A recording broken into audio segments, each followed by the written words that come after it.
a summer's day. Thou art more lovely and more temperate. Rough winds do shake, darling buds of May, and summer's lease hath all too short a date.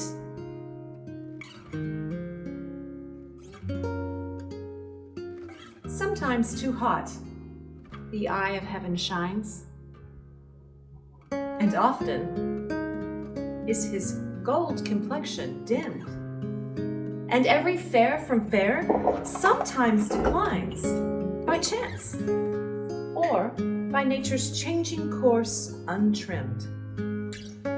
But thy eternal summer shall not fade, nor lose possession of that fair thou owest.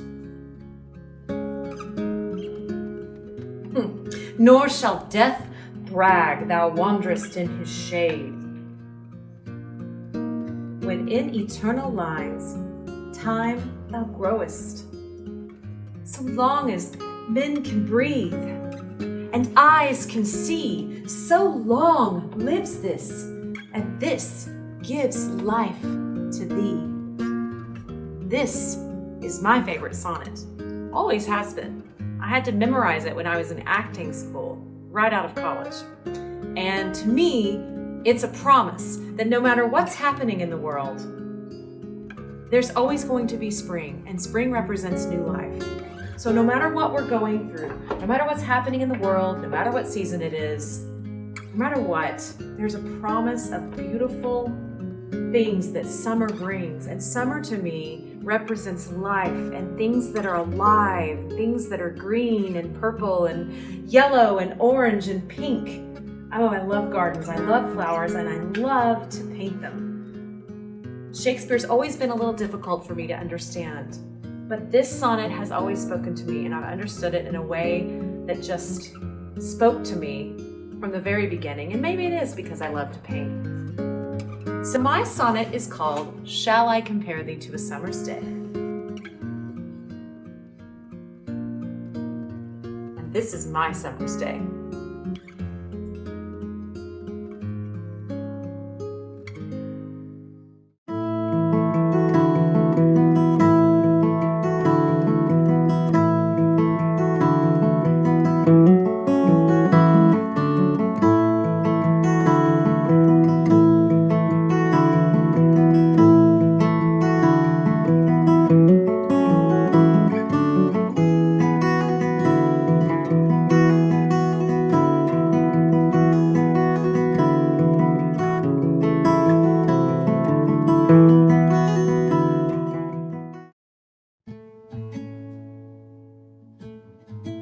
Why do you stop? How so he comes? Why, sir, he comes not. Someone say he came.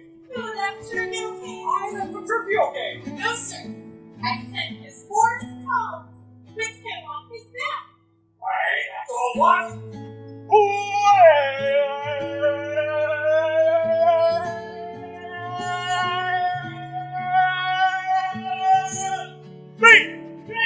Gallants! Who's at home? You are welcome, sir. Let's gauge. There's my bride. And that's my fire! Makes you proud. When your gazes simply saw wondering monuments of it or an evil prodigy. Why, sir, you know this is your wedding day. Once we were sad fearing you would not come. Now sadder still seeing that you come so unprovided. Why, doth this having shame to your estate, and I sort to our solemn festival. Tell the congregation and court have so long detained you from your wife, you can one like yourself. Tedious word to tell and harsh to hear. Suffice to say, I have come to meet my wedding. Though in some small part it goes to digress, which I shall report to you. You will be fully satisfied. Where's Kate? Kate's long with her. I were in church.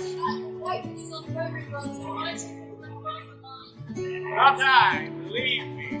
Thus, thou visit her, but Thus I trust you will not marry her, even thus.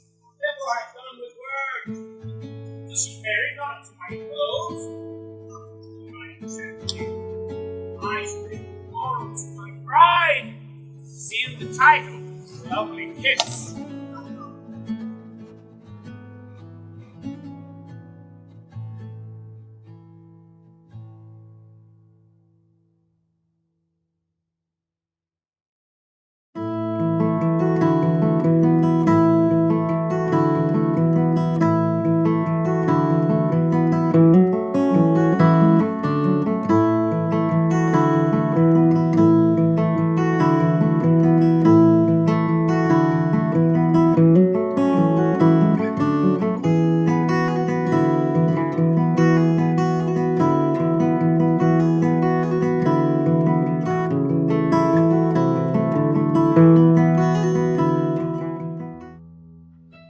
No matter where, of comfort no man speak. Let's talk of graves, of worms and epitaphs, make dust our paper. And with rainy eyes, write sorrow on the bosom of the earth. Let's choose executors and talk of wills, and yet not so. For what can we bequeath, save our deposited bodies to the ground, our lands, our lives, and all our Bolingbroke's? And nothing can we call our own but death.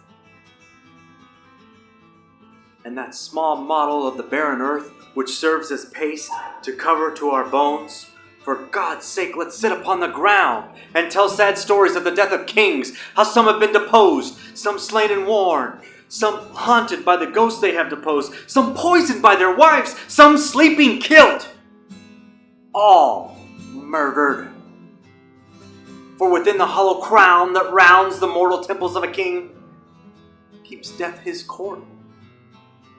And there the antic sits, scoffing his state and grinning at his pomp, allowing him a breath, a little scene to monarchize, be feared, and kill with looks, infusing him with the self and vain conceit, as if this flesh, which walls about our life, were brass impregnable, and humored thus, comes at the last, and with a little pin, bores through his castle wall, and farewell, king.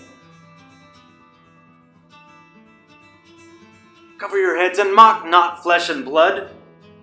With solemn reverence, throw away respect, tradition, form, and ceremonious duty, for you have but mistook me all this while.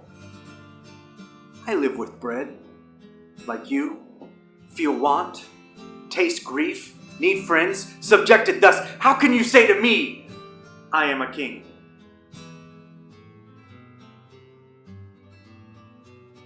I think what's really fun, what's really great about this passage is how human Richard looks. I think that makes him really identifiable, kind of brings him down into a very everyman type characterization, and I really appreciate it. It's really nice to know someone who you think, in our modern context, someone you think has it all figured out, and you see them struggle with your struggles. Especially in our social media type ways. That's why I chose this one.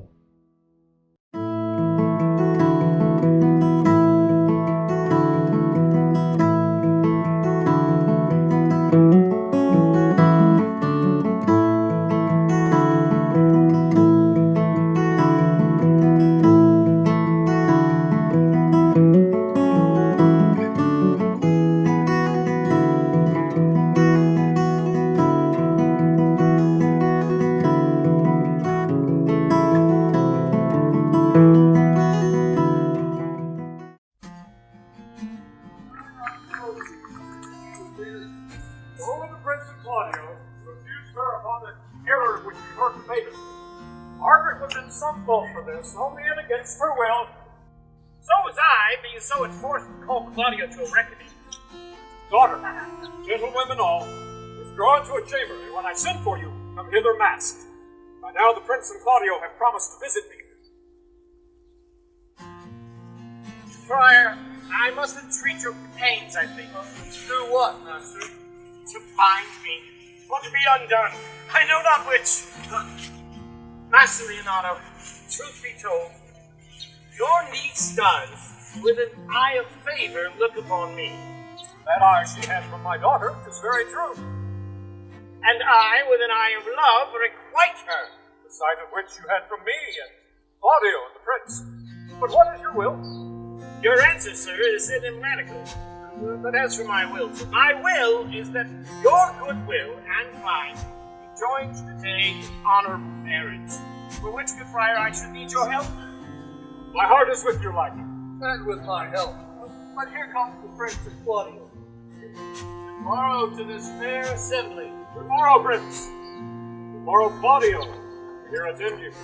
Are you yet resolved to marry with my brother's daughter? I'll hold my mind. Call her forth. The friar is ready. Tomorrow, Benedict. Why, what's the matter that you have such a February face?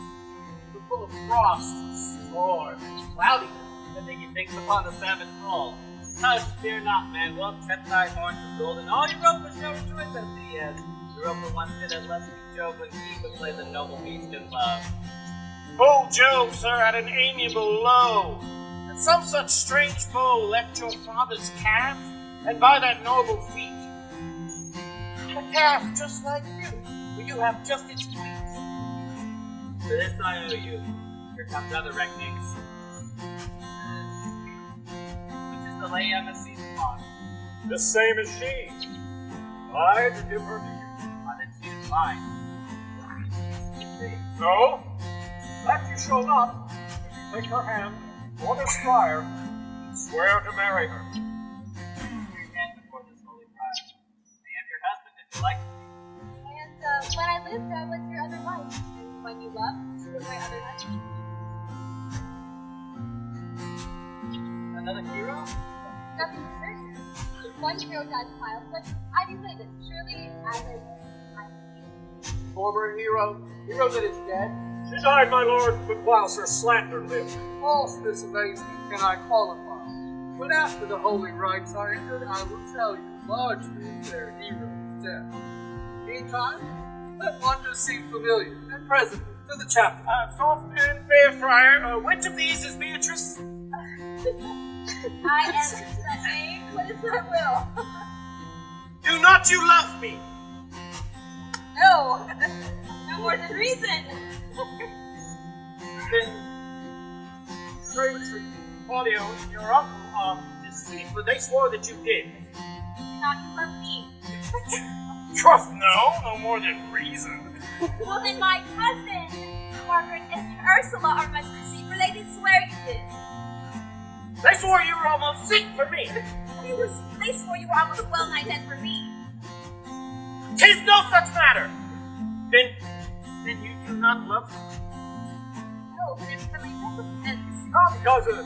I'm sure you love the gentleman. And I'll be sworn upon it that he loves her, for here is a piece of paper. Oh, a halting sonnet, fashioned to Beatrice of his own pure brain.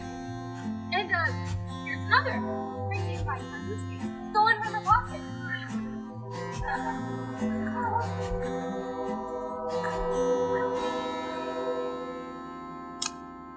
A miracle. Our own hands are used against us. Come, I will have thee. Although, by this light, I think I take thee for pity. I could not deny you, but by this day, I yield upon great persuasion and partly to save your life. For I was told of your consumption. Peace, I will stop your mouth. Strike up the band!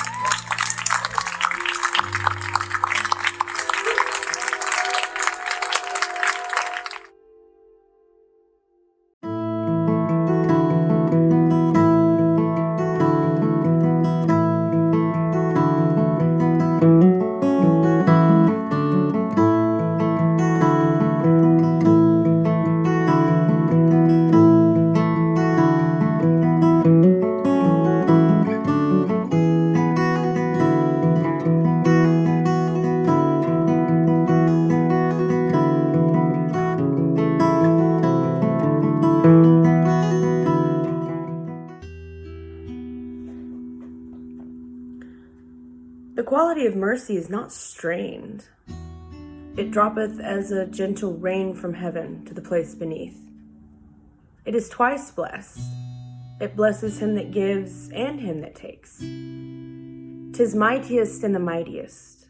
It becomes the throned monarch better than his crown. His scepter shows the force of temporal power, an attribute to awe and majesty wherein doth sit the dread and fear of kings. But mercy is above this sceptered sway.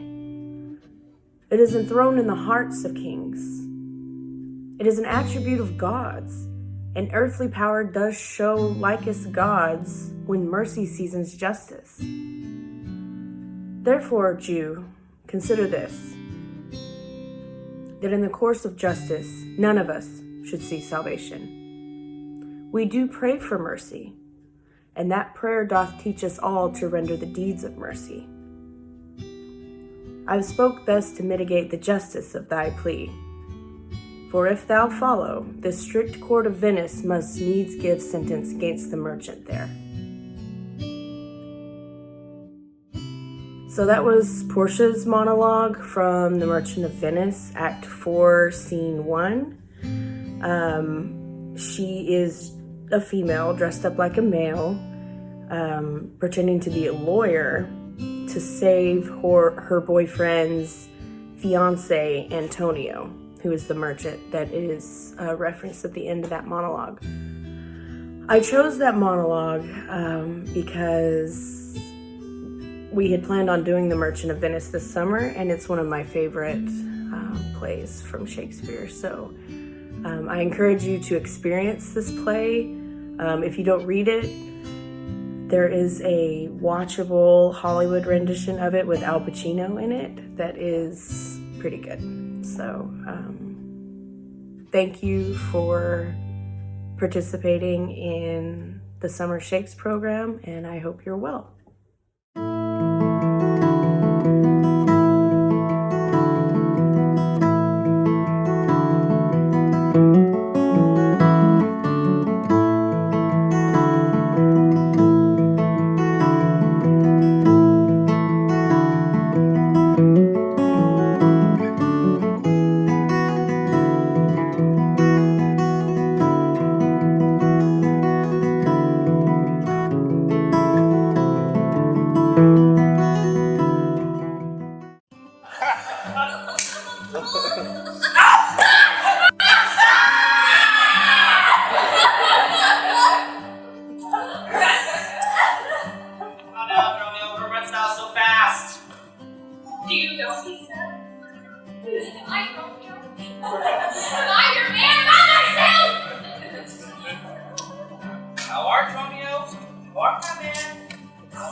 I have but lean love in the match, and yet she is a wondrous fat marriage. How dost thou mean a fat marriage? Marry, sir, she's the kitchen wench in all Greece. I know not what use to put her to, but to make a lamp of her and run from her by her own light. I warrant her rags and the tallow in them will burn a Poland winter. If she lives till doomsday, she'll burn a week longer than the whole world. What complexion is she in? Sport, like my shoe. And yet her face nothing half so clean kept. For why?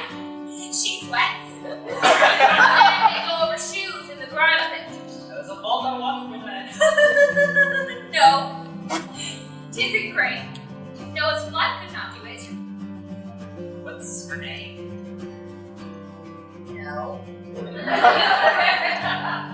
But her name and 3/4, that's an L, and 3/4 would not measure her from hip to hip. Then she bears some credit.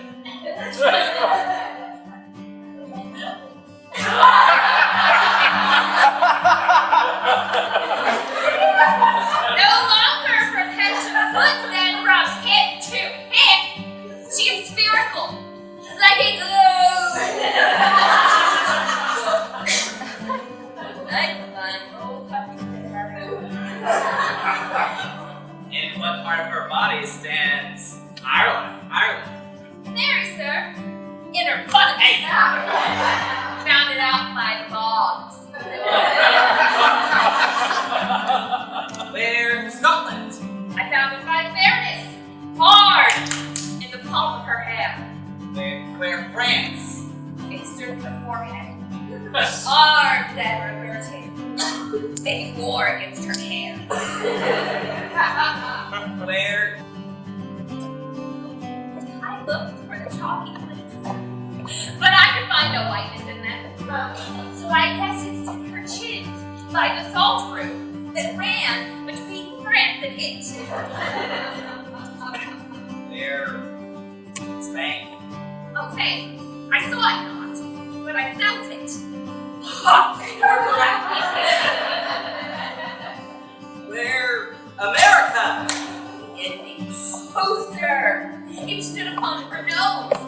All are embellished with carbuncles, rubies, sapphires, declining their rich aspect to the hot breath of Spain, which sent armadas of ships to be ballasted at her nose.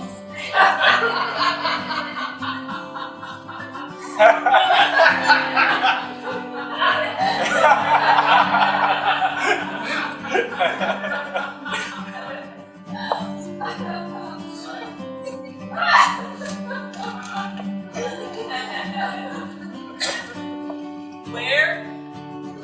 Belgium. Netherlands. I did not look so long.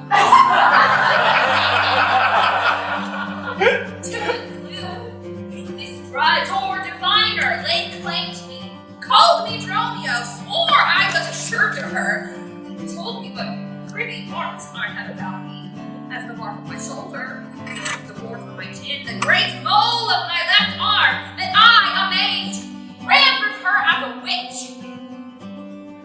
And I think my breast had not been made of paper, and my heart of steel. He had turned me into a curdled dog and made me turn in the wheel. Hurry presently post to the road, and if the wind blow any way from shore, I will not harbor in this town tonight. If any ship puts forth comes to the march, where I will walk till thou return. If every one of us we know none, 'tis time I think the trust can be gone. As from a bear, a man would run for life. So I fly from she that would be my wife. Great.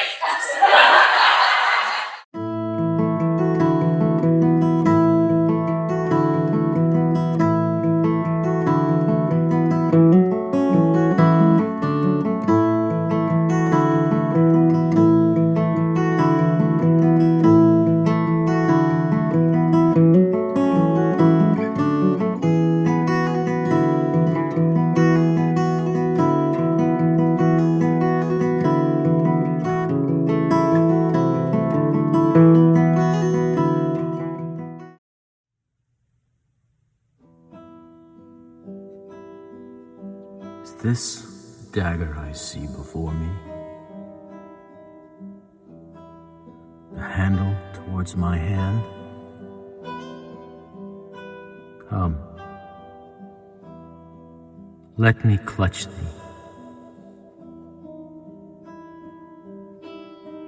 I have thee not, Yet I see thee still.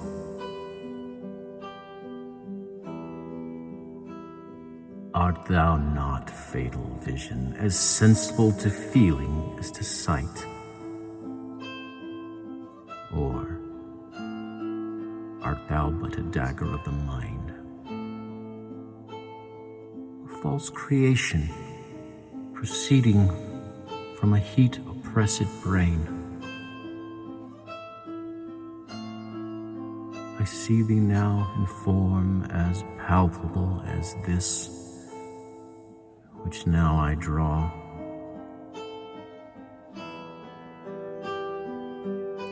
Thou marshalest me the way that I was going,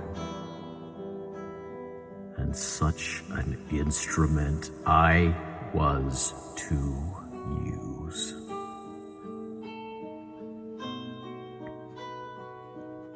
Mine eyes are made the fools of the other senses,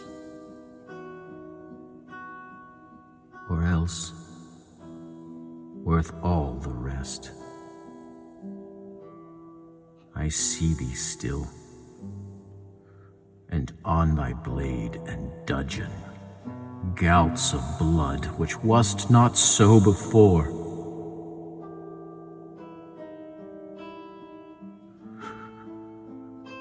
There is no such thing. It is the bloody business which thus informs mine eyes.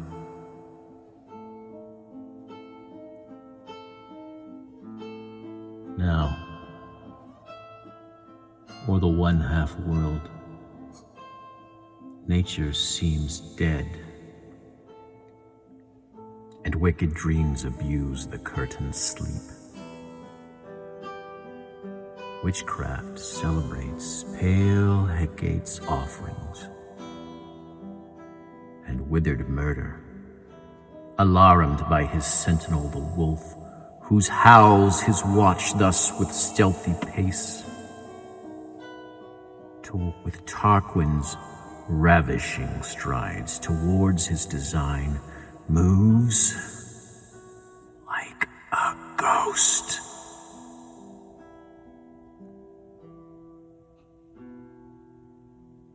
Thou sure and firm set earth, hear not my steps, which way they walk, for fear thy very stones may prate of my whereabouts, and take the horror from the time which thus suits with it. Whilst I fret, he lives. Words to the heat of deeds too cold breath gives.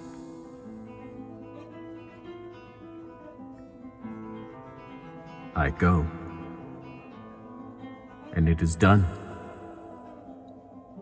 The bell invites me. Hear it not, Duncan, for it is a knell that summons thee to heaven or to hell.